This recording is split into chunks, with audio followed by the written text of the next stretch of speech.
Okay, I'm going to talk now about the subclasses on Avius. So there's 3 technical subclasses outside of the 3 main classes that I talked about at the beginning of this tutorial series. That would be mining, woodcutting, and gardening. Now, first thing I'm going to talk about is the 2 big subclasses that can be actually fairly important during certain times of crisis on the server, and that would be swords and archery. Basically, swords and archery. So the 2 of those together don't have any actual purpose on a day-to-day basis on the server. However, they do have a purpose. If you own a fiefdom, you need to master them at level 250 to get to tier 2 to look at yourself to participate in a fiefdom or in a war, with another fiefdom to really become truly an acknowledged fiefdom by the fellow governments of the server. So there's that.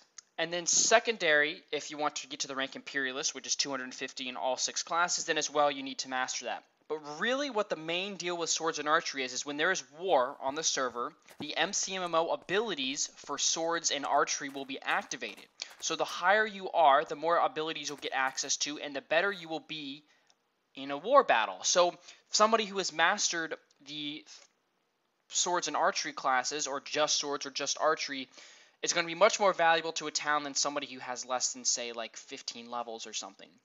So if I mastered archery and a fellow town was going to war and they wanted archers, I would be the prime candidate because I would have the MCMMO abilities for swords and for archery, and I would really be able to have them last longer, and they would be stronger. So if you want to know the MCMMO abilities and how you unlock them and what levels you need to be, all of that can be found in the link below down in the description. And if you want to know what everything is worth as far as experience wise, that's also on the forums. Archery is everything is worth 1.5 times more than the basics that are worth for swords. So that makes archery go a little bit quicker since it's a little bit harder, a little bit more time consuming, and because you actually do have the arrow, so an infinity bow is definitely worth it. So that's swords and archery everybody has access to. Now the 6th class on the server for now, there's only 6 that we have activated, is fishing. Now the fishing class is only available to gardeners, so only once you become a gardener, then you can go ahead and fish. It has no big importance on the server. It's technically kind of a hidden class. It's not really talked about on the server. It helps people get up in the power levels really much higher than other people per se. It gives you that boost in the rankings for having those extra levels from fishing from the 6th class. But really you do it to gain resources. I've never really fished much. I just started doing it like today, like a couple hours ago. It was like my 3rd time ever fishing in new Minecraft that wasn't beta.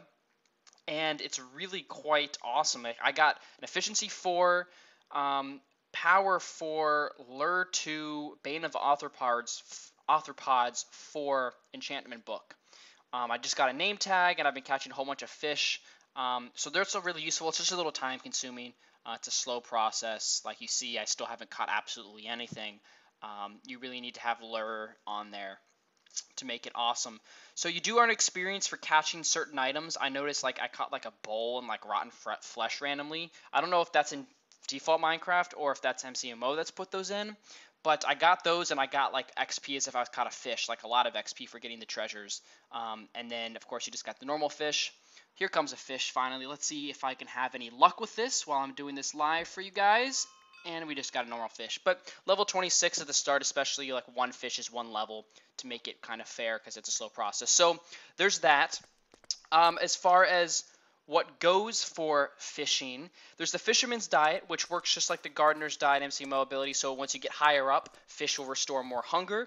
And then on the side of that, there is an MCMO ability called Shake. This was the main purpose for it. If you got really high in the fishing class, what you could do is you could use a fishing rod to pull mob parts off of mobs, to farm mobs, to sell stuff to make money on the server. Unfortunately, that I believe is actually broken on the server.